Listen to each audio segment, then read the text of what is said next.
months back, when we planned for this conference, most of the people were saying, ki, I think aisa ho sakta hai. Now probably I can say, now they can say, I know that this is happening. So they have taken a large efforts on that. So each and every paper is reviewed properly. So they have started writing the ideas and now they are completely publishing the papers. So definitely it will help them for the growth of their students, right? Because the master, we are not saying it's a ring master, the master who is really a master in that subject and presenting his knowledge with the help of paper presentations and all other things, definitely it will improve the academic vision of that teacher and which will definitely helpful for the students. Sir, one more thing I want to tell you here. 2 days back, we have a seminar by Ministry of Micro, Small and Medium Enterprises, Bharat Sarkar, MSME.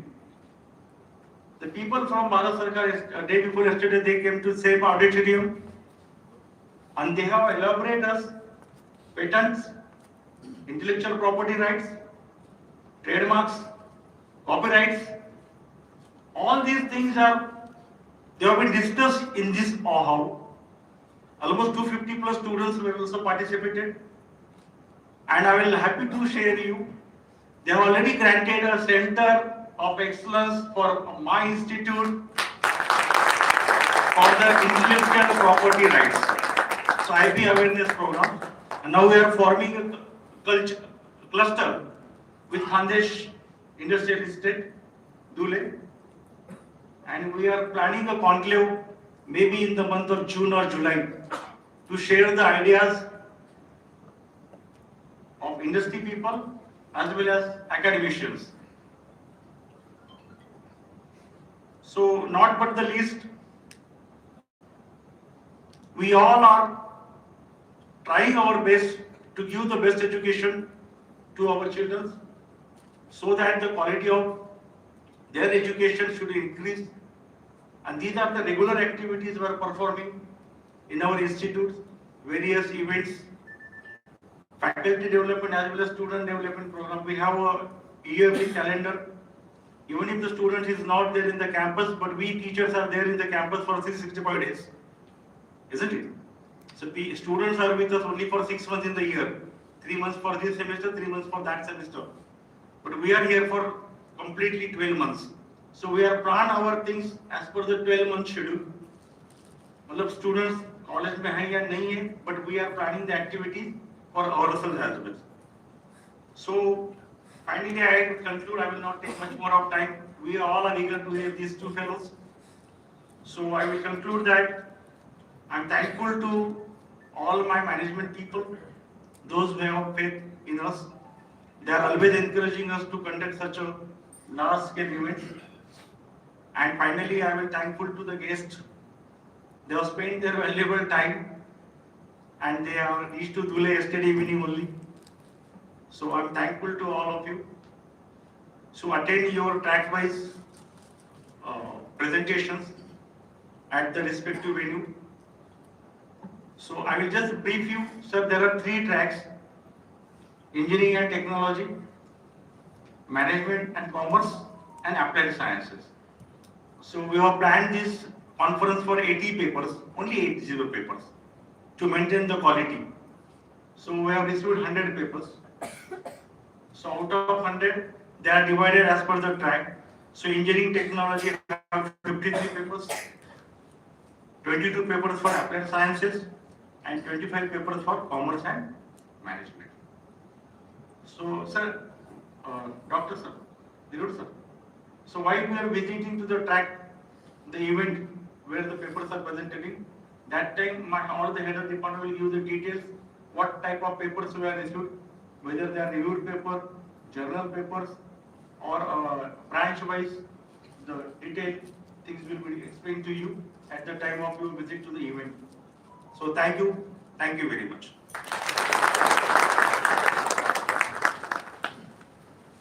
Thank you, sir, for your insights. Dear guests and participants, now I take the privilege to introduce our esteemed guest, Honorable Professor Sunil Dhule.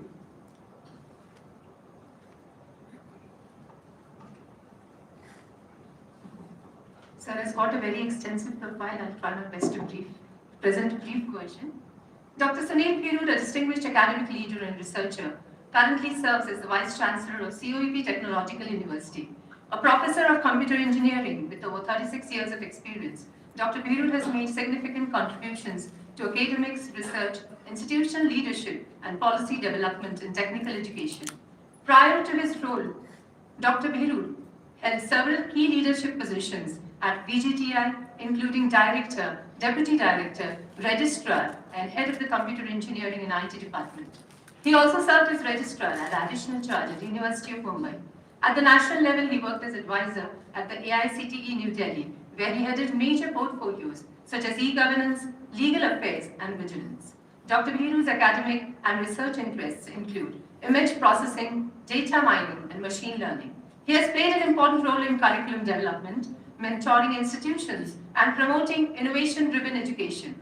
During his tenure at AICTE, he led the implementation of a comprehensive e-governance system which enabled transparent and efficient online approval processes for more than 10,000 technical institutions across India.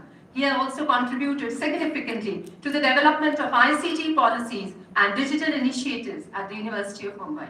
As a principal investigator and co-principal investigator, Dr. Dhule has established several centers of excellence in emerging technologies, including artificial intelligence, deep fake creation and detection, and social media analytics, supported by organizations such as the Ministry of Home Affairs, the Government of Maharashtra, and AICTE.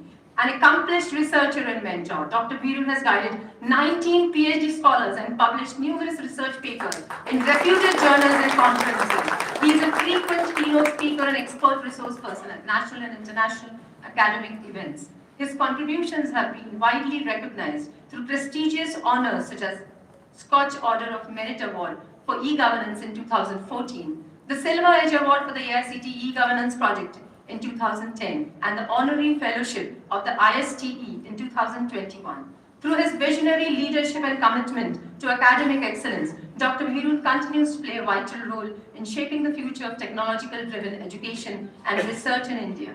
With this brief introduction, I would like to invite Honorable Professor Sunil Dhule to address the gathering and formally inaugurate the conference.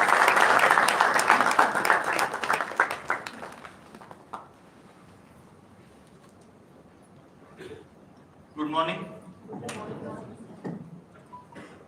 Honorable Subhashji Deore, President of Society, Shri Sisudiyaji, Vice President of Society, Professor Shastri, my friend Hitendra Patil, Dr. Rahul Bajipe, dignitaries on the dais, faculty members, heads of the department, and the researchers, those who have contributed in this today's conference through their research papers. When I was going through the title of this, the conference, it says Multidisciplinary Conference on Emerging Trends. So we attend many conferences, sir, and then, probably you are also attending, but this is, in true sense, I believe it is a multidisciplinary, because when we go to any engineering college and the name says multidisciplinary, but the disciplines are only, civil, electrical, mechanical, computer and all that. But here, you have included commerce and management, which to me is and of course for that matter, applied science is truly a multidisciplinary. Because,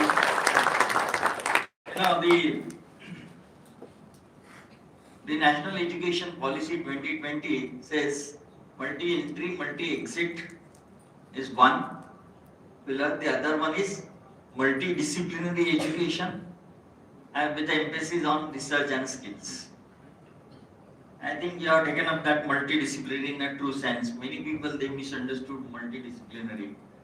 Even the people, those who are in policy making, they don't know what is multidisciplinary, interdisciplinary and cross-disciplinary. Okay, so I must congratulate the organizers for really understanding what is the meaning of multidisciplinary for that matter. Okay, when we say, a research, earlier we used to talk about how many papers you have published, what is the quality of paper and all that. But nowadays the research and innovation has got a shift towards, out of your research, what is the outcome of your research? Of course, papers are going to be there. Okay, when you do something, and if you write that and then publish, it gets published. But then, how many patents you have published out of your research? And beyond that, how many patents are monetized? So people are talking about monetization of patents.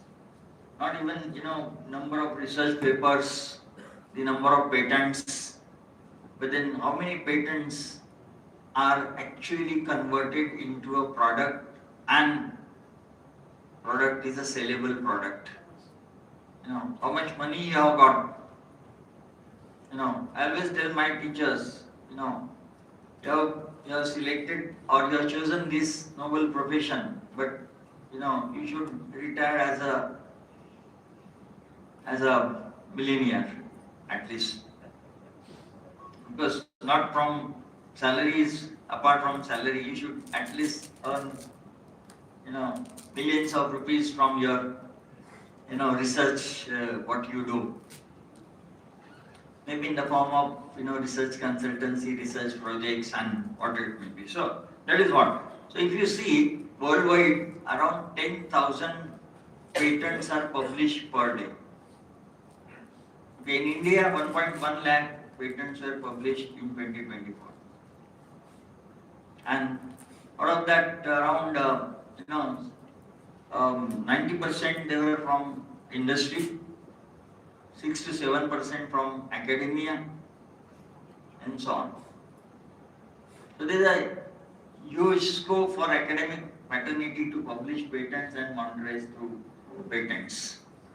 We do a lot of research, we publish, but we don't think in the direction of that monetizing our research. So that is one, I think, this conference should look into that how do you, monetize your research. Then comes, your skilling, what it talks about innovation and technology and emerging trends. We'll come at emerging. When we say a skilling, a part of, the NEP.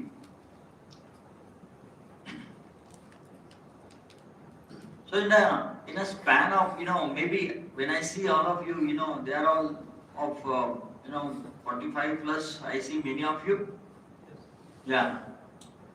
So we got a job with, your basic degree, maybe, electrical engineering, civil engineering, mechanical, electronics, computer for that matter. But, for those sitting on the last bench, some students, earlier we used to have a lifespan of around 60 average 60 years. It's going to be around 90 years when all those people they grow up.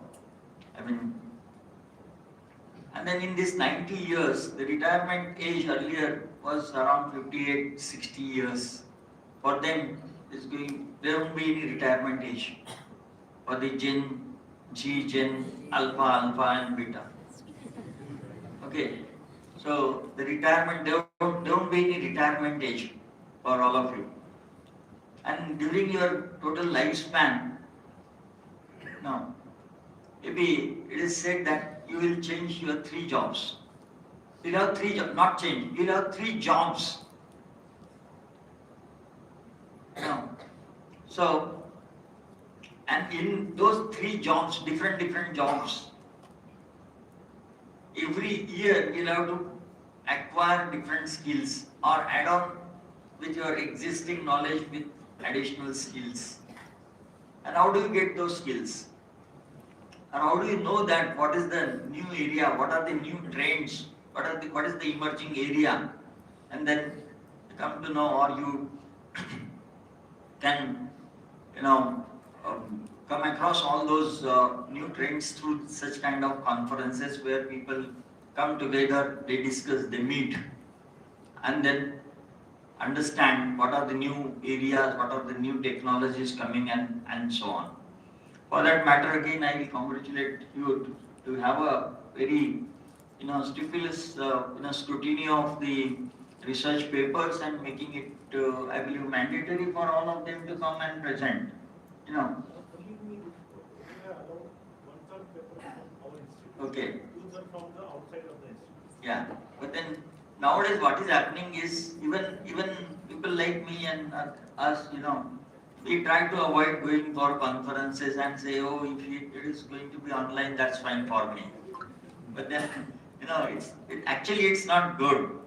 It's not good unless you have any, any issue for attending that one. But I personally believe and I personally think that, personal attendance in the conference, personal presence in a conference makes a lot of difference.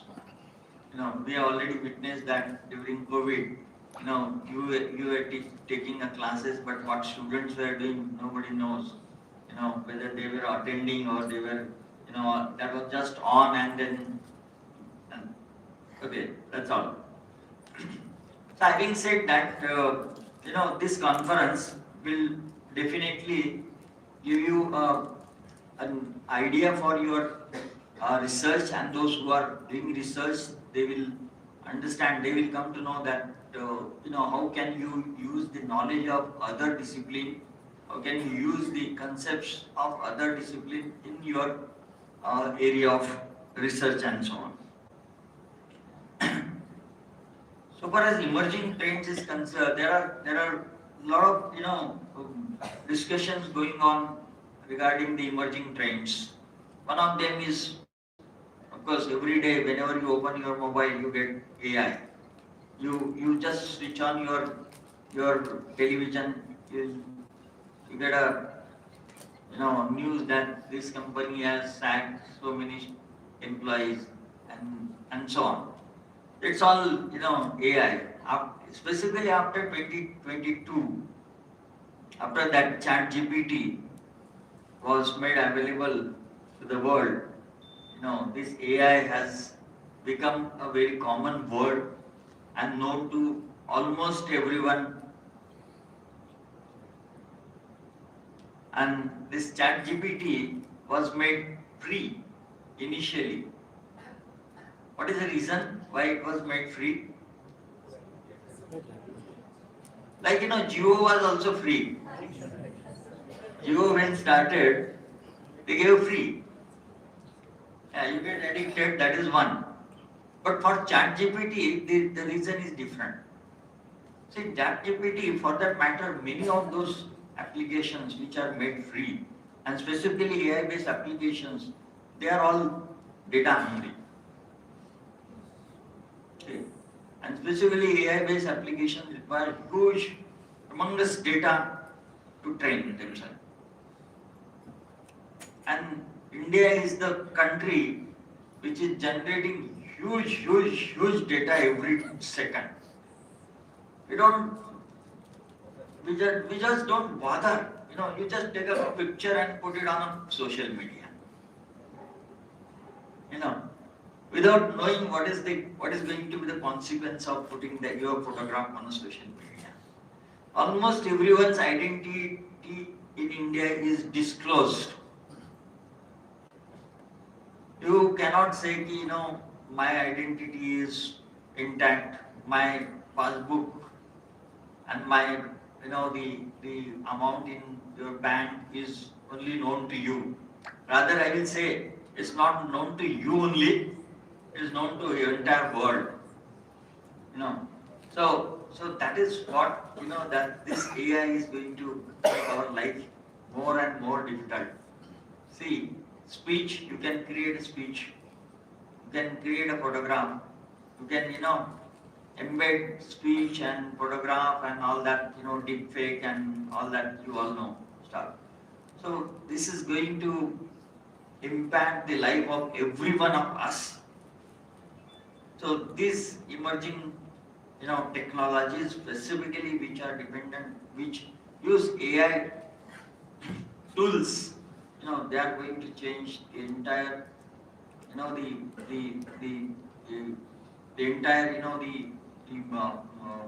spectrum in which we are living as a human being. And when we talk about that, this AI algorithm, or for that matter, sometimes people say machine, as I said, is also, data hungry as well as very, energy consuming. Do you know how much, for that matter, a data center, moderate size or some large size data centers require the energy? A large large data center requires almost 1.5 times Koina in the energy generated by Koina. One data center requires that much of power. And your one prompt on ChatGPT takes average 3 watt energy. So it's not, only on your computer. It goes to the central servers and then do a lot of, processing there and then, throws you the output. So it takes 3 watt average. So, these are all data hungry and electricity hungry. That's why people say, earlier people used to say data is oil, and now people say AI is electricity. So possibly, this use of AI will have a large impact on the electrical uses and availability of electricity, and that's why, the government is also promoting large, the solar farms and so on, because they are the easiest way to generate the energy and cheapest way of generating energy. And then all this, this AI is going to be affecting the life of all of us as a teacher. So how this AI is going to affect our life as a teacher? No, that is what students will be, knowing better than knowing upfront what you are going to teach. Yeah. See, nowadays nobody, goes to library. They have every book available, or whatever, notes you want, you can just give a prompt to any of those AI tools and then it generates the short notes or even a book. It takes 1 hour to prepare a very good quality book with 100% plagiarism. Okay, yeah. So if anyone is planning to write a book, then make sure that you don't use ChatGPT. So it has to be your own contribution in that book. Otherwise, you have seen so many books, they are copied, but now it is very easy to find out whether it is copied, it is copied from source. So when I say AI in education from the teacher's point of view is going to create your your lesson plan. Just tell AI that maybe for that purpose ChatGPT, but it's good to use, say, if you use notebook LLM notebook, then what you can do is you can give your textbooks and your notes and some relevant material as an input to your LLM, and then that generates the of course that can generate anything for you. PPT, it generates video, it generates audio, it generates sometime, maybe probably in future it will generate you as a teacher teaching in a class and so on. So that will create your lesson plan. So your time on creating lesson plan will be reduced. It will create you those cheat cheat sheets for you to refer, and so many things. It will give you automated attendance. It will do all those administrative jobs the teacher are doing today, including your NBA report. With a single click, you will get your entire NBA report. You don't have to give any input, provided your all data is available or made available to your AI tool. So your principal cannot call you after 5 p.m. that we have to write a report, you have to prepare, because you'll get the report in a printed format. Okay. Only thing is that can be easily identified by an expert that this is generated by ChatGPT. But for that matter, there is no harm in using ChatGPT for generating such kind of reports, specifically for NBA, NAC or any other organization where it's a collection of data and then that data placed in a proper format. So when you use this for this lesson plan, and then you can create your exams. In a class, you create your exam, you create your quiz.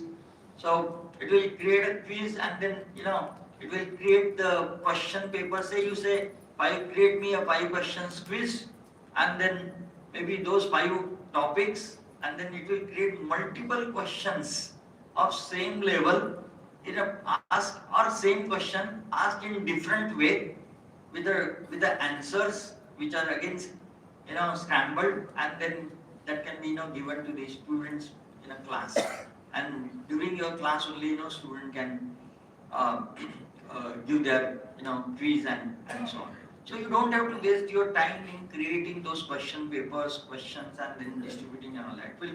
It will be on the fly during your class. Immediately, you just with a single click it will generate. You have to just tell that what you want exactly. Again, evaluation of your papers. AI will evaluate your answer books. You don't have to evaluate. Just give a scan copy to your AI tool, and then that will evaluate papers. So what you will be doing, like suppose say you write an essay and then give it to the AI tool that evaluate this essay. How does it evaluate? You have the standard answers to the essay. Some good standard essays are written. Or suppose say you have some samples essays which are supposed to be standard, which are graded 10 out of 10, 9 out of 10, 8 out of 10, and so on. So this bunch of essays you train your network, or you give these essay standard inputs to your network, and then give this the essay written by your student as an input to your AI tool, and it will rank that 4 out of 10, 2 out of 10, 10 out of 10, and so on, based on the essays, standard essays, like model answer for that matter, based on what are the model answer and all. So your time for evaluating paper will also be saved. So you will save your time, all those administrative and so-called teachers say we have lot of works to do, we have exam papers to evaluate, we have question papers, multiple question paper, and all. AI will do that. Okay, but then what is the role of teacher if AI is doing that? Then the role of teacher will be human in loop. So whatever this AI will be generating for you, maybe the essay is assessed by AI and that essay has given 3 out of 10. But as a teacher, you will go through that and you will evaluate whether really it is that bad. Why the student has got 3 out of 10. Of course, the AI agents, the agentic AI will also give you the reason why he has given 3 out of 10, where the student has gone wrong, what should have been the answer instead of that, and so on. So all these tools are available. So the job of teacher is going to be simple, but more difficult. Why? You need to be thoroughly thorough in your course, thorough in your subject, you should know that what is good and what is correct and what is wrong. For that matter, again another example is, another application is going to be in a personalized learning. What do you mean by personalized learning? You know, we give a query to Google, and Google gives you, suppose say you are writing a paper and you ask, you mean what is this concept or what is AI? It will throw hundreds of pages to you. What is AI? Which one is correct? So generally what we do is we take first 3, 4, 5, but then the experience says many times you get a good stuff which is on 10 page, 15 page. Okay, so you have to you need to know what is correct, what is good for student, and then also based on the student's learning ability, you have to find out. Suppose say somebody is teaching, say diode characteristics, everyone has studied that, and then diode characteristics, there is a fast learner, medium learner, and slow learner. The slow learner will require a simple the explanation about what is diode, how it functions and all that. The medium learner may not be interested in going through all those basic stuffs he has studied in 12th. The fast learner will say, what is this nonsense, you are killing my time, I know everything, why are you teaching me all this? So teacher should know what are the learning and cognitive skills of individual student, and then they'll have to suggest every student what he or she should read and what should be the learning, the path for the student when he or she is learning, or when you are teaching the course. So for every student there will be a different learning path. For every student you may say you take one topic and you have a simple way of explanation, something better, and a complex or a deep analysis of the concept. So accordingly you will give it to the students, and this AI will help you in finding out the learning skills of student and also help you in creating this the pathway for individual student. But for that one, you should have a knowledge of your own subject, and that is where you have to be more studied or more informed than your students. And for students, it is going to be like just teacher gives you a question, then you just put that question to your AI model and it throws you the answer. But then many times for these students, when you use a general chat GPT, it's not necessary that every answer or every the response you get is a correct answer, because it is trained on the available data on the in the space. So suppose say there is someone who has put a wrong information related to how diode works, and that is the answer which is thrown by your the AI model. Then you will say, okay, this is how it works. So that is called as hallucination in the AI. So it gives you a wrong answer. But then how do you know that it is wrong, it is correct or wrong? So it is a teacher who will be there, who will be telling this is wrong and why it is wrong. So it's going to be a different and difficult job for all of us in future. But one myth which is like that, people say that with AI the teachers will lose their job. Of course, people are saying the industries the people are losing jobs, but it's not AI. It is that they are failing to upskill themselves. They are failing to reskill themselves. And at the end again, for teachers also, unless you upskill yourself, unless you reskill yourself, unless you learn new subjects, unless you learn new technologies, it will be difficult. No job will be a permanent job, just after maybe 1 decade, more than 1 decade, no job will be. After 1 decade, there won't be any job which will be a permanent job. All jobs will be like, contract jobs. You come teach course and then fine. If your course is, your course, students take your course, you are there. If a student they don't opt for your course, you are not required. That is what is going to be. So I'll conclude with a remark that these conferences need to be conducted every year. So my request to Professor Patil and all those who are sitting here, maybe from different other institutions, we forgot earlier before COVID, there used to be many conferences, but after COVID and during COVID, there were many conferences because they were online. After COVID again, that has gone down. So, but it's good that this conference is a beginning, and I hope that instead of only a international multidisciplinary conference, next year we will have a second international and so on every year. With that, I congratulate all the organizers for organizing such a wonderful conference, inviting me to share my thoughts, and for patience hearing. Thank you. Thank you.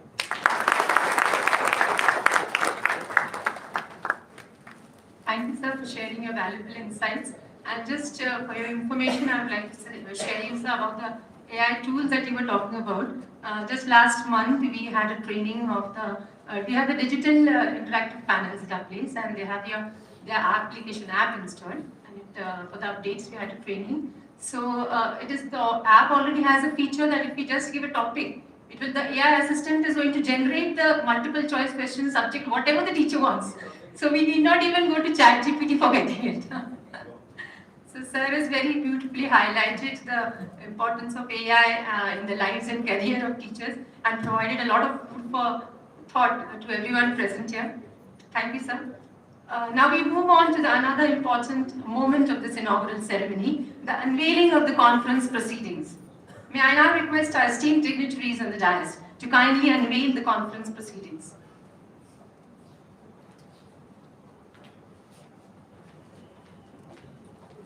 The publication of these proceedings marks an important milestone as it documents the collective efforts of researchers and academicians who have contributed their valuable work to this conference.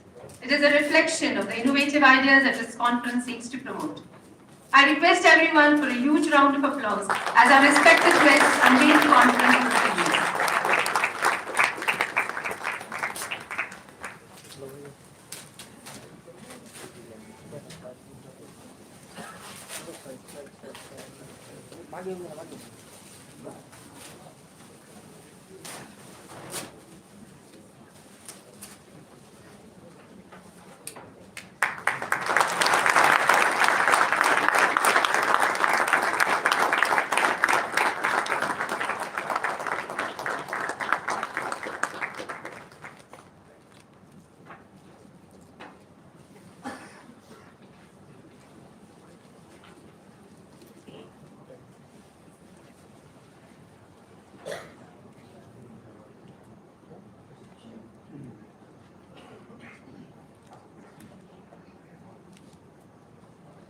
Every successful academic event is guided by the vision and encouragement of its leadership. It is now my honor to invite the President of this conference, Honorable Dada Saheb Shri Subhashji Temne, to address the gathering.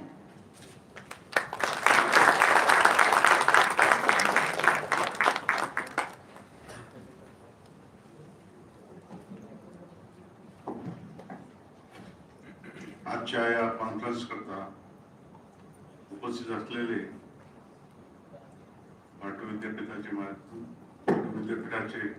माझे कुलगुरू शास्त्री साहेब,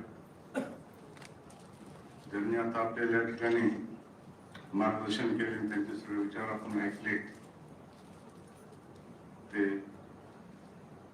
engineering college Pune शिवपीचे कुलगुरू साहेब, या कार्यक्रमात उपस्थित असलेले आमच्या संस्थेचे उपाध्यक्ष साहेब, या ठिकाणी उपस्थित असलेले आपल्या इंजिनिअरिंग कॉलेजचे प्राध्यापक प्रिन्सिपल जितेंद्र पाटील सर, आणि या कॉन्फरन्स करता बाहेरून आलेले सर्व ज्यांना इथे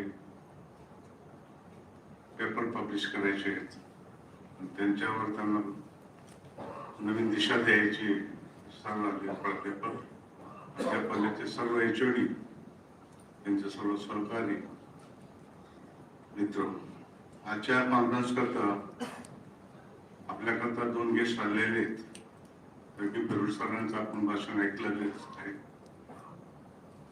शास्त्री सर सुद्धा आपल्याला भाषण देतील, ते पण त्यांचे विचार आपल्याला सांगतील, आपण ते ऐकाल आणि त्याप्रमाणे आपण आणखी पुढच्या वर्षी जी कॉन्फरन्स होणार आहे त्या कॉन्फरन्स मध्ये आपले विचार प्रकट करा अशी आशा व्यक्त करतो. या ठिकाणी आपण आल्यात आमच्या कॉन्फरन्स घेतला तर सर्व पार्टिसिपंटचे आभार मानतो, सरांचे आभार मानतो. माझे 2 शब्द संपवतो. तुम्हाला भावी वर्षाकरता भावी पेपर पब्लिश करण्याकरता शुभेच्छा देतो. 2 शब्द संपवतो. जय हिंद, जय.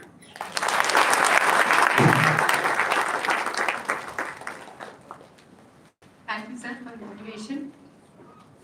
I would like to take this opportunity to felicitate our esteemed alumna, Lieutenant Saloni Borse. Before that, let me briefly introduce her.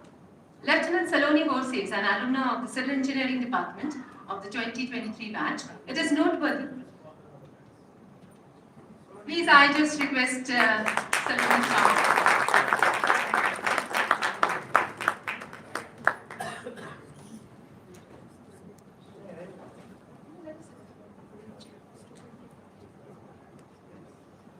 It is noteworthy that she qualified the Combined Defense Services CDS examination and successfully cleared the Services Selection Board SSV interview on her first attempt. She is currently serving with the Engineers Regiment in Tawang, Arunachal Pradesh. Lieutenant Borse extended valuable support to the team from our institute during the deployment of the research project titled Self-Heated Tent Based on Solar Thermal Energy for the Indian Army at Tawang and Sangeetsar Lake, Arunachal Pradesh. Following the successful deployment of the system, the observations and performance outcomes were discussed with the commanding officer. During diffused solar radiation conditions, the system demonstrated a temperature difference of approximately 20 degrees Celsius between the inside of tent and the ambient environment, indicating the effectiveness of the solar-based heating concept in extremely cold climatic conditions. We sincerely appreciate the support of Lieutenant Saloni Borse. As a token of our gratitude and affection, may I request our Honorable Chairman, Dada Sahib Shri Subhash Deore, to kindly felicitate her.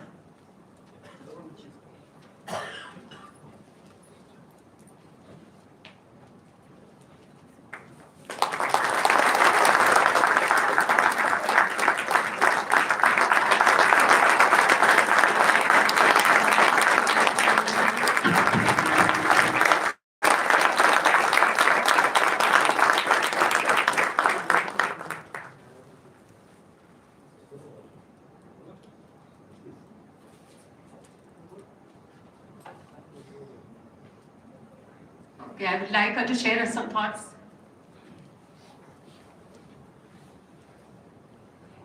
Jai Hind everyone. I'm Lieutenant Saloni Borse. Currently I'm serving in Arunachal Pradesh, China border, sir. So currently I'm deployed there. I would like to share one thought only, that encourage your students to join forces and defenses. Obviously Navy, Air Force and Army. Everything is fine, but at least encourage them and give them examples, because it is really important. We are going deafly on the officers in defenses and even NCOs and GCOs. So it is very important to teach them the importance to serve for our nation. And it is very important in today's world. We can see the outside environment. There is war going on, and it is almost the environment for World War III. So it is very important to teach them that nothing is impossible. I cleared my SSB in my first attempt, and my fellow postmates cleared that SSB in 17th attempt, 20th attempt, 22 attempts. So defenses will take bleed and sweat, but definitely it's worth it. Thank you and Jai Hind. Proud of you, Saloni. Dear guests and participants, we are privileged to have as our conference keynote speaker an eminent personality who has an impressive and extensive profile, Again, I'll try to brief the introduction.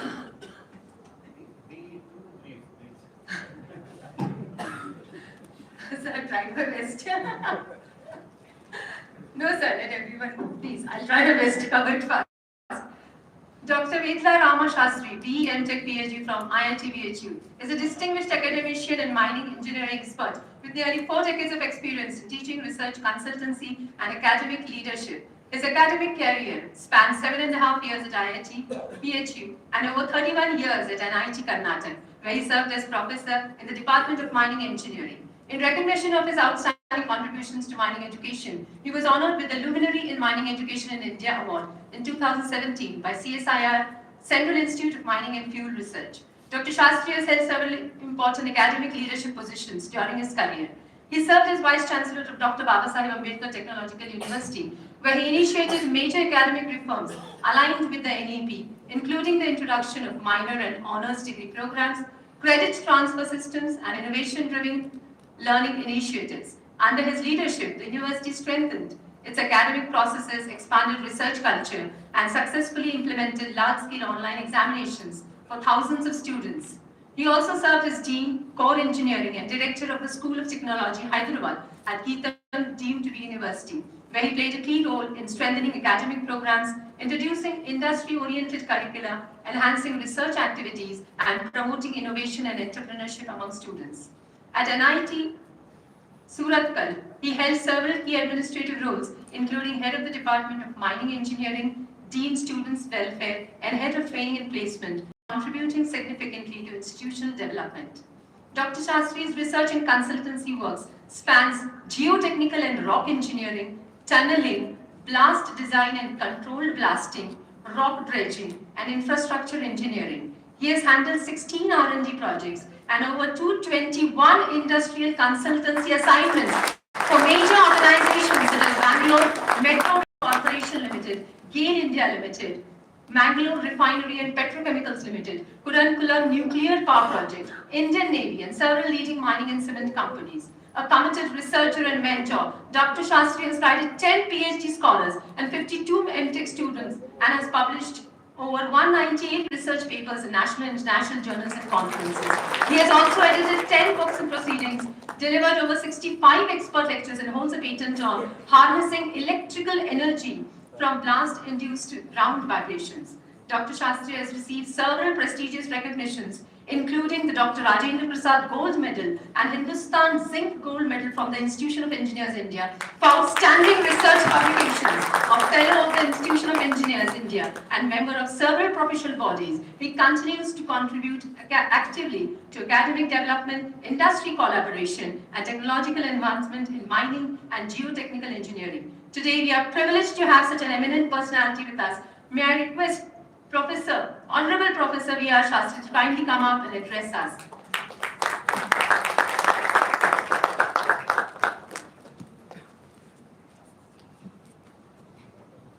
Thank you, ma'am. Thank you for a wonderful introduction. I think we must congratulate MC. MC is, I don't want to take the name of Caroline of USA. I think maybe she's much more efficient than her in narrating the events or stories. Excellent, ma'am. And respected chairman of the trust, Sri Dada Saheb Subhashi Deore sir, and vice president of the trust, and my respected vice chancellor of COPE, close friend also, Professor Virudji, and very personal friends, Dr. Hitendra Bhatti, Dr. Rahul, distinguished guests on the dais, and special guests of this event, Lieutenant Colonel Saloni. Salute to you, Saloni, first of all. And it's my privilege to be here among us here today. And I must thank Professor Hitendra Bhatti for roping in me here at Deore, especially Dhule, for this event, which I failed to really visit this place when I was VC of Deore. I had a special impression about Dhule, and for very innovative works conducted in this particular zone of Maharashtra. I heard many stories. I wanted to come and spend, but I couldn't do that due to various reasons. And really, I'm thankful to Professor Hitendra Patil for giving me an opportunity to be here today. Yeah, friends, a lot has been talked about by my previous speaker, Honorable Professor Sunil Birurji, about education system and what needs to be done by faculty and students, especially in these days of fast changing technologies. It's not changing, it's not even fast changing, it is breakneck changing. Something is, I think today it is there, when next year it's not there, something else is coming into picture. And I have a doubt, very sincere, I'm a very sincere fellow, basically, and I'm a very open fellow also. I tell what I feel, what I think, without bothering about the opposite side, because we need to know the facts if we are really interested to prosper and develop as a nation. No inhibitions. I have a doubt, as an academic administrator, how many of us, including me as well, I am basically a professor, how many of us really are aware of what's happening, at least in the country, forget about the globe? How many of us we know what changes are taking place in different sectors or domains in the nation for the last 1 decade? The last 1 decade is seeing a phenomenal change in every sector of the nation. 60 years of journey of the nation was different, and last 10 years of journey is different. I'm not a BJP guy, please let me forward first of all. I'm an Indian. I'm an Indian, that's it. But as an independent person, because we are professors, we need to be independent in our thoughts and needs as well. You take the case of agriculture to space technology, underwater dynamics to rocketry, everything is changing. Automobile sector is changing like anything. How many of the professors of mechanical engineering really are aware of what is happening in Bajaj, Mahindra and Mahindra, Tata's, Kia, most significant it is. It's no more manually run industry. It's no more manually monitored industry. You don't find even one person in the assembly section of your SUV 700, I think the most effective SUV we have in the country, with highest tech input. If you have any SUV, it is Mahindra. Salute to Anand Mahindra ji. I visited the plant and it was an eye-opener for me as a faculty. How many of the faculty we know, sir? Sincerely. But we are teaching mechanical engineering in same old fashion. What Sunil Birurji said, I would like to correlate to this. And students, with the advantage of gadgets, they know many things. But the problem is they can't understand. Therefore, it's the duty of we teachers to fill the gap or bridge the gap between the data available and the meaning of it, really, to the students. Here comes into picture the role of a faculty.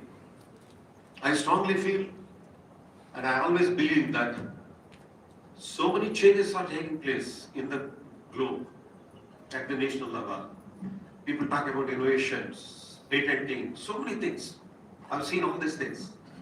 But everything depends on what is transpiring in the classroom, a small space of maybe 50 feet by 50 feet. And bewildered to all these developments, and transformation, dissemination, whatever you call it as, is the teacher.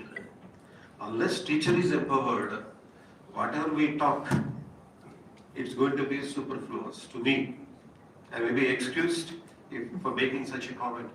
What I mean is, we need to empower the faculty.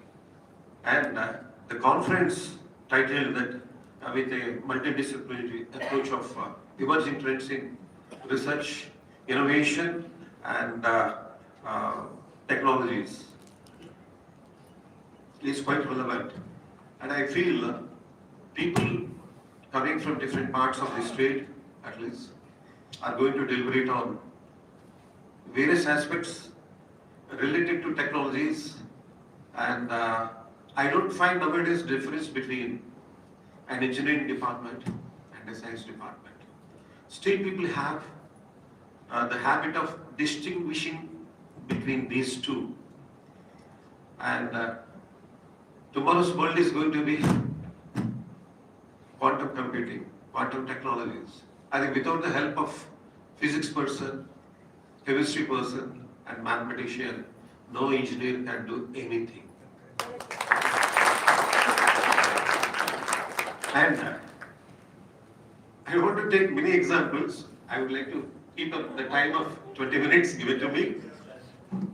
I just have a request to every one of you, all the faculty members, and of course students as well,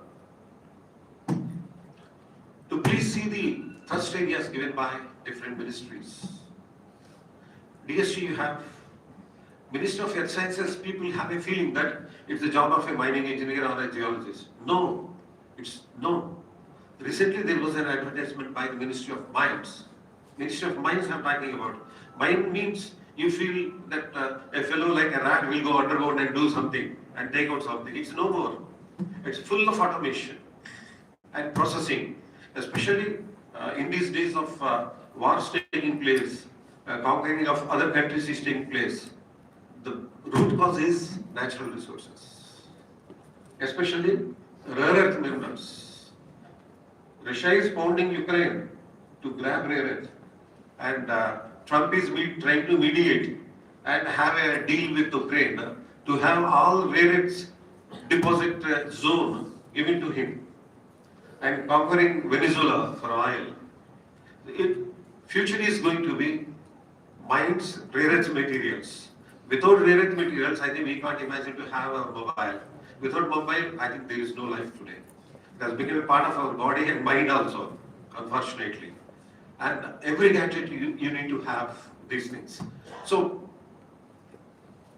when you see the advertisement by Ministry of Mines, you will realize that there is no Pakka mining project proposal. No, there is no scope for a project proposal to be given by a mining engineer, for your information. You need to be a material science person, you need to be a physicist, you need to be a mathematician. Of course, you can be a mechanical engineer or a metallurgical engineer. And if you see the thrust areas of Ministry of Coal, because I come from coal and mines, I am telling you, it's no more related to mining. It's totally interdisciplinary. It is totally multidisciplinary based approach. And if we see the funding to be given by ANRB or even DST nowadays, and they encourage only multidisciplinary projects. If two faculty professors from a mechanical engineering submit a research project, take it for granted, you are not going to be funded at all. It will be worth of a dustbin value only. If you submit a proposal jointly with faculty from at least one or two more disciplines, I think that is going to have weightage, because you are trying to deal with a comprehensive problem. Nowadays, it's not, I need not be a master. I should not be a master of a particular discipline. I need to have lateral knowledge in other disciplines, because country has moved far ahead of the requirements, and we lost so much amount of time in spending all the time and resources in basic research. Now, India is looking for applied research, result-oriented research, and that result-oriented research can happen definitely with not a single mind. There must be a conglomeration of 2 to 3 minds coming from 2 to 3 different domains, so that you attack a problem comprehensively.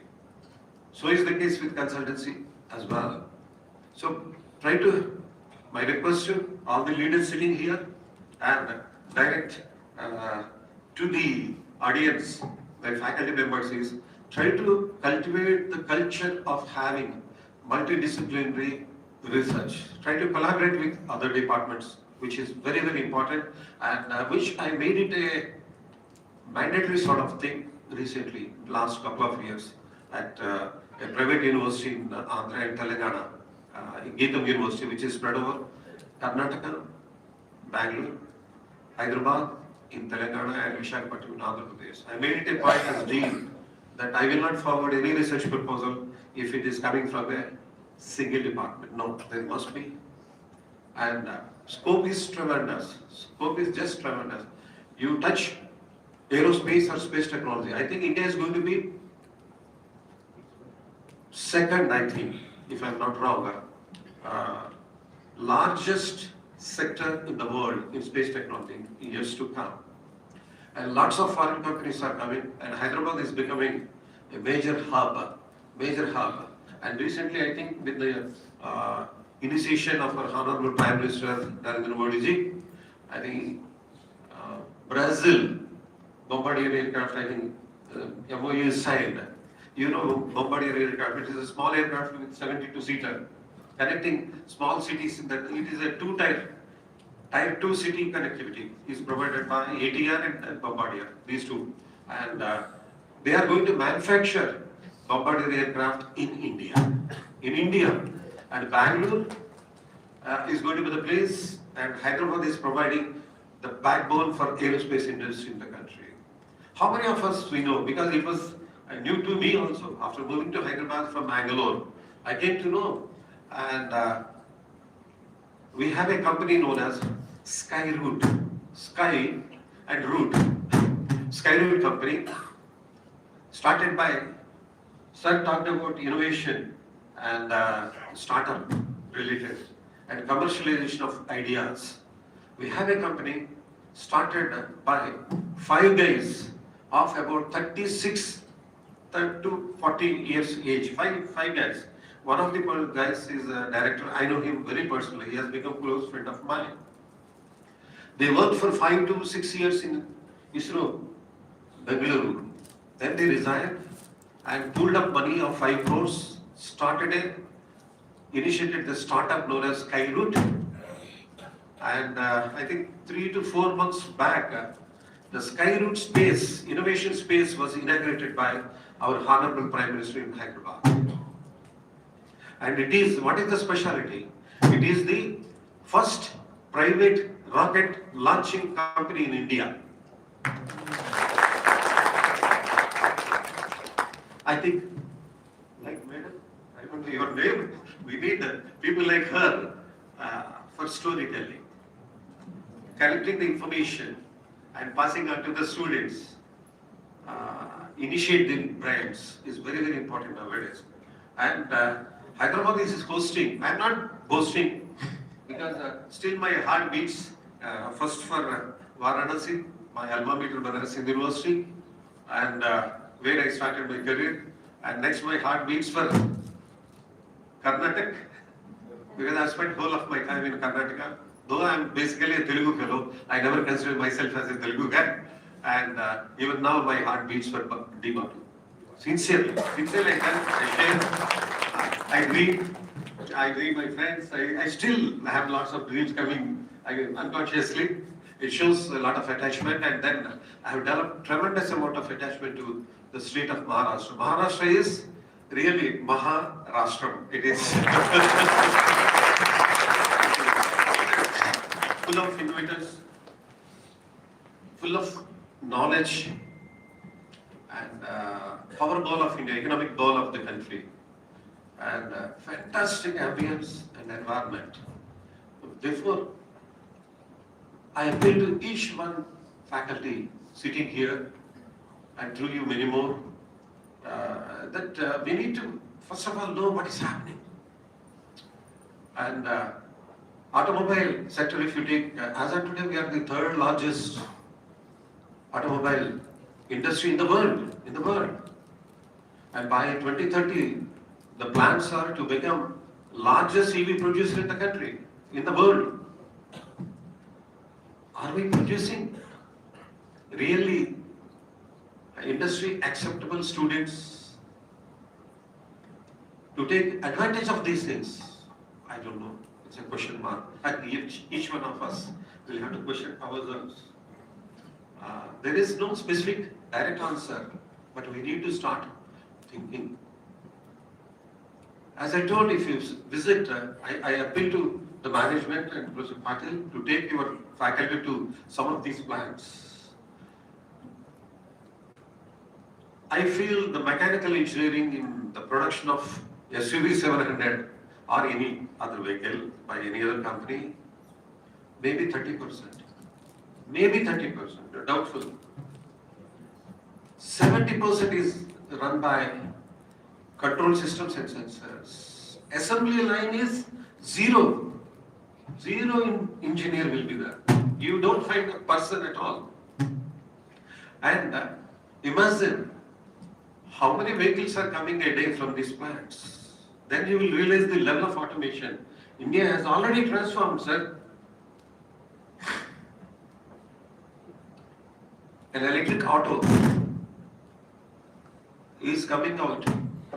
I think around 700 autos will come out per day from the plant outside to the dealers per day.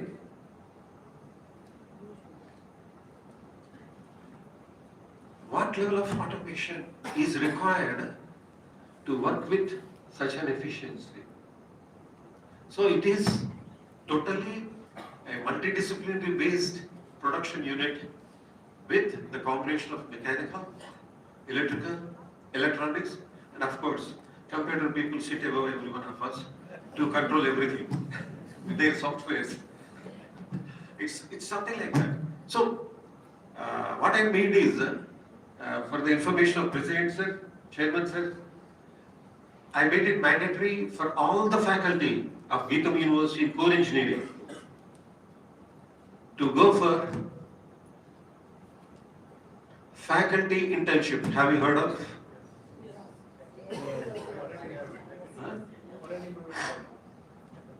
It's not faculty implement program. I am not sending them to listen to some other lectures. No. Every faculty is sent there to the industry and they have to spend 1 week time fully. Thankful to Anandji Mahindra. Matter has gone to him. We have a plant near to Hyderabad, sir, about 100 kilometers away, Zahirabad plant, fully automated. I just went for a casual visit with my team of heads of the departments. And after seeing that, though I planned for about 1.5 hours, I stayed there up to 5:30 in the evening, 11 to 5:30 evening. And I made a proposal to the Vice President, the Chief of the plant, to provide internship to the faculty. They were surprised, what is this? Student internships only happen. But I said the crux of Indian education problem is the faculty. I have faculty following their own notes. Maybe, okay, upgrading themselves of course, but not to the level of what is required for the nation, So the matter has gone to Mr. Anand Mahindra, and I take the name of Mr. Bebel, the Chief HR sitting in Mumbai, sir, and he coordinated. Initially, they asked us to sign NDA, non-disclosure agreement. I said, whatever paper you want, I will sign as Dean and Director of School of Technology, Hyderabad. But later, within a week, they said, no, nothing, sir. No agreement is required. You are welcome. And around 22 faculty have taken training. And every month, they are giving 6. And March, February, they stopped because of production requirement.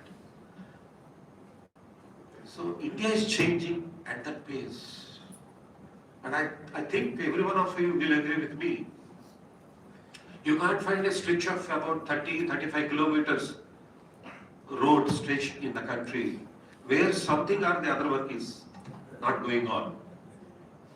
Can you show any spot of stretch of 25 to 30 kilometers in the country where some development work is not going on? Everywhere. If single lane is there, 2 lane. If double lane is there, 4 lane. If 4 lane is there, 6 lane, 8 lane. If 6 lane is there, express highway. So many flyovers, bridges. What is the level of investment? Point number one, we are all thinking of okay, some 100 lakh crores or something. I don't get into that. But how much planning is required? How much execution is required? None of us really are thinking. Yeah, those who are involved are making profits at this level. But if we bring in innovation and technology into this with coordination, and I went to see a course, I have been to Sunil Virujisa because he is heading as Vice Chancellor of one of the most prestigious institutions of the nation, COPE. I have had to see, I browsed a lot of all NITs, I come from NIT system, I know thoroughly. There is no course on digitalization of infrastructure course, whereas some of the top foreign universities like Stanford, they have. It's not digitization. I sectorally divide the entire project, study all technical options, economic options, and come out with the best solution. So minds of computers, mechanical, electrical, and commerce. Now, I appreciate Professor Patil for organizing this conference because commerce and management also is involved. But they come into picture. So you evaluate a project in the beginning, then float the tender with a realistic estimate of the project. So conferences like this, if are conducted with true spirit and executed with full wisdom, I'm sure are going to contribute in many ways. And coming from academic leadership, I have one request to every one of you, because I take cue from Lieutenant Colonel Saloni, encourage students. Yeah, we need to encourage students to join defense forces. I have highest regards for them. And first is make the minds of the youngsters intuitive and creative. Please encourage students to take up many projects. In the curriculum you have, okay, final semester they have to do capstone project. But from second year onwards, why not they do some project with whomsoever faculty they want? They can approach, but encourage. And it would be great if you encourage the students from second year. By the time they come to final year, I think they will come out with excellent undergraduate projects, which will be useful, and they become stepping stone for further research at MTech and PhD levels. And that encourages faculty also. If you are doing excellent. Okay. Second year they have doing 2 parts, mini project 1, mini project 2. Great. And third year they are doing it mini project 3. Great, madam. If you are doing, that's really great.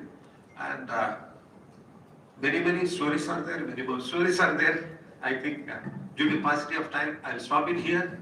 And only one thing is my request to all, the faculty as well as students, try to be relevant. I think there is need not be explained. You have to be relevant to the system. Then only you can sustain first, then prosper next. First is sustain. So technological changes are happening very fast. So therefore, my appeal to all the faculty is be relevant and then try to upskill, which just not is sufficient. You need to go for lateral skilling, and so is the case with the students as well. Try to catch up the trends that are taking place in the country and adopt those topics as your project works, and dedicate time, sincerity to your project. I'm sure if you do an interdisciplinary project, you will be the first to knock out the placement. Definitely. With these few words, I wish the conference a great success. And again, I profusely thank the management of this great institution and Professor Patil for giving me this opportunity to spend my time with you all. It's very, very memorable to me. Thank you very much. Thank you very much, sir. Sir has shared very wonderful experiences and really it was a very informative keynote address. One more request, sir. We are aware of one more talent, so we want you to make the moment a bit light with some music.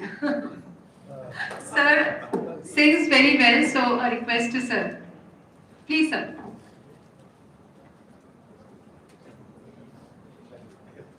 Sir, please welcome.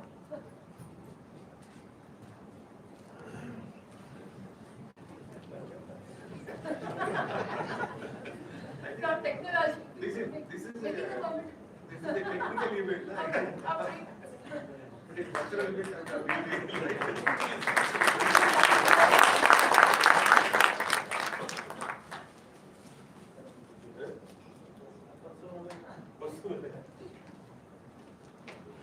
Can I explain some music? Here it's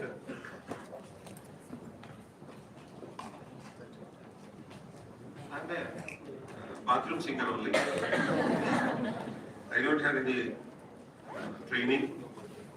Absolutely.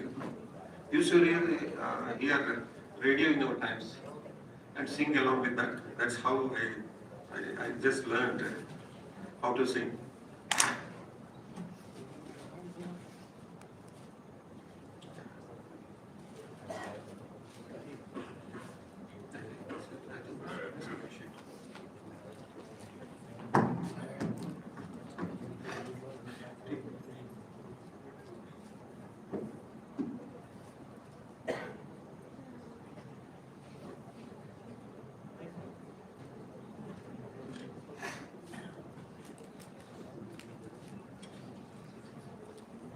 Hello.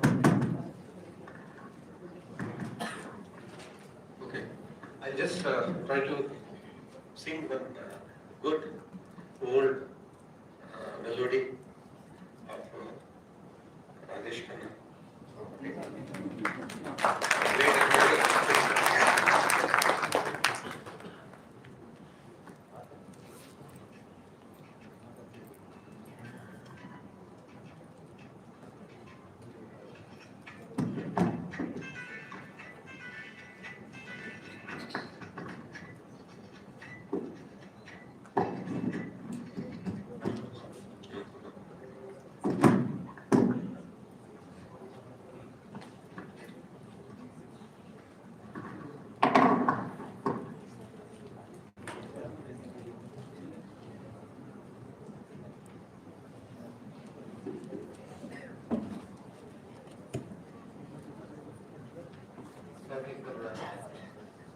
Testing your patience.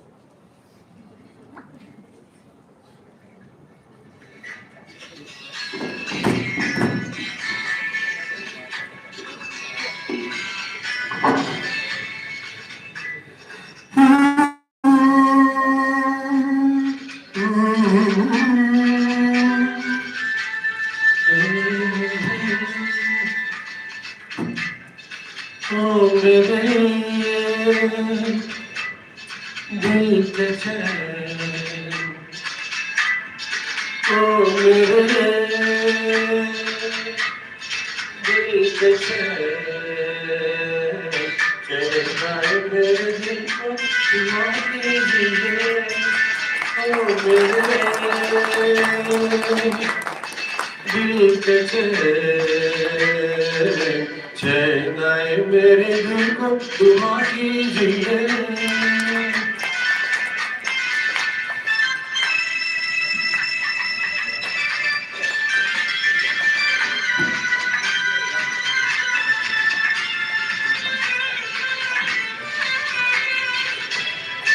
अपना ही साया देख के तू जाने जहाँ शर्मा गए अभी तो ये पहली मंजिल है तुम तो अभी से घबरा गए मेरा क्या होगा सोचो जरा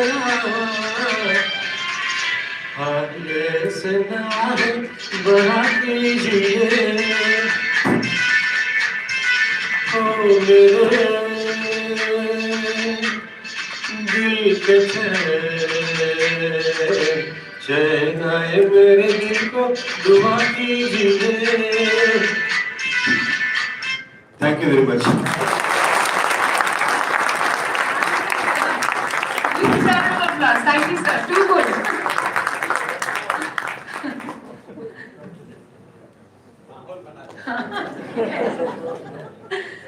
As we come to the conclusion of this inaugural session, it is now time to express our gratitude to all those who have contributed to the success of this event. I now invite the Conference Secretary and Head Department of Management Studies, Dr. Yogesh Patil, to kindly deliver the vote of thanks.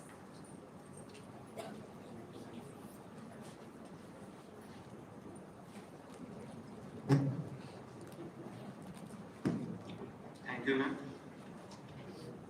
Respected dignitaries on the dais, distinguished guests, faculty members, researchers, and dear participants.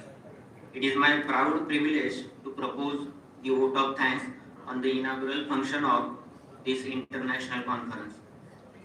I would like to extend my heartfelt thanks to our distinguished keynote speaker and inaugurator of this conference, Professor H.G. Virud sir, for delivering an enlightening and thought-provoking keynote address. Your valuable insights have provided meaningful direction for the discussion and research presentation of this conference. Sir, you already elaborate our conference theme. You have mentioned in your talk. Sir, nowadays corporate world follows the one routine. There is a time of exit, but there is no time. There is time of entry, but there is no time of exit. And most of we are already entered in the job life. So in the nearest future, it will happen. There is a time of entry in job, but there will be extended our retirement only when we cope up with the emerging trends. Thank you, sir, for enlightening us. I would also like to sincerely thank our esteemed keynote speaker, Professor V.R. Shastri, sir, for sharing your rich knowledge and expertise through your inspiring keynote address. Your thoughts have greatly enriched this academic gathering and motivated all the participants. Sir, you have converted your technical session into musical one. बऱ्याचदा काय होतं ना की आपण गाण्याची फरमाईश केली की बरेच लोक सांगतात की आज घसा खराब आहे. सरांनी असं काही म्हटलं नाही आणि आपली फरमाईश पूर्ण केली. Thank you sir. My sincere gratitude also goes to Bapu Sahib, Sri Praful Kumar Sisode sir, guest of honor for this function, for gracing this occasion with his esteemed presence. Special thanks to Rahul Barjive sir. Sir is an instrumental person, key person for this international conference. Thanks also goes to our proud Lieutenant Saloni Borse. Thank you Saloni for attending this conference. मित्रांनो, काही व्यक्तींना आपल्या सामाजिक जीवनामध्ये अतिशय उच्च तत्व बाळगून असतात आणि त्या तत्वांमुळे त्या व्यक्तींना एक वेगळं असं व्यक्तिमत्व लाभलेलं असतं आणि त्यांच्या व्यक्तिमत्वाला एक वेगळी अशी आभा किंवा ऑरा लाभलेला असतो. आणि आम्हाला अभिमान आहे की आमच्या संस्थेचं या कॉलेजचं नेतृत्व अशा वेगळ्या ऑरा आणि आभा असलेल्या व्यक्तीकडे म्हणजे दादासाहेब श्री सुभाषजी देवरे यांच्याकडे आहे. त्यांचा सहवास आमची प्रेरणा आहे आणि त्यांचा प्रत्येक शब्द आमच्यासाठी मार्गदर्शन आहे. दादासाहेब, आपण ह्या कॉन्फरन्सचे पालकत्व घेतले आणि या कॉन्फरन्सच्या उद्घाटन सोहळ्याचे अध्यक्षस्थान आपण स्वीकारले, त्याबद्दल आम्ही आपल्या ऋणात आहोत आणि ऋणात राहू. Thank you. I extend special thanks to Professor Sanjeev Hire sir, Principal Polytechnic College, and Professor Hitendra Patil sir, Principal of B.S. Deore College of Engineering, for their constant encouragement and support in organizing this important academic event. I would like to sincerely appreciate all the research paper authors who have contributed their valuable research work to this conference. Your scholarly contribution and innovative ideas will certainly enrich the technical session and make this conference academically fruitful. My sincere thanks to all the session chairs for accepting the invitation of this conference and ready to judge the presentation of researchers. I also extend my heartfelt gratitude to the conveners of this conference and the organizing committee members for their dedicated planning, coordination and hard work in arranging this conference. A special word of appreciation goes to our teaching and non-teaching staff members who sincerely efforts and support behind the scene have made the arrangement smooth and effective. Finally, I thank all the delegates, participants and volunteers for their presence and enthusiastic participation. With this word, I once again thanks everyone who have contributed directly or indirectly to the success of this conference. Thank you. Thank you.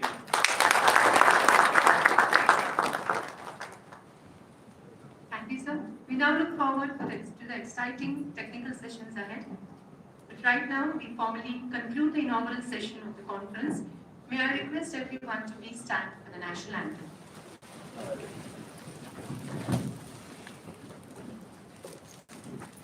जनगण मन अधिनायक जय हे भारत भाग्य विधाता पंजाब सिंध गुजरात मराठा द्राविड़ उत्कल बंग विंध्य हिमाचल यमुना गंगा उत्कल जलधि तरंगा तब शुभ नामे जागे तब शुभ आशीष मागे गाहे तब जय गाथा जन गण मंगलदायक जय हे भारत भाग्य विधाता जय हे जय हे जय हे जय जय जय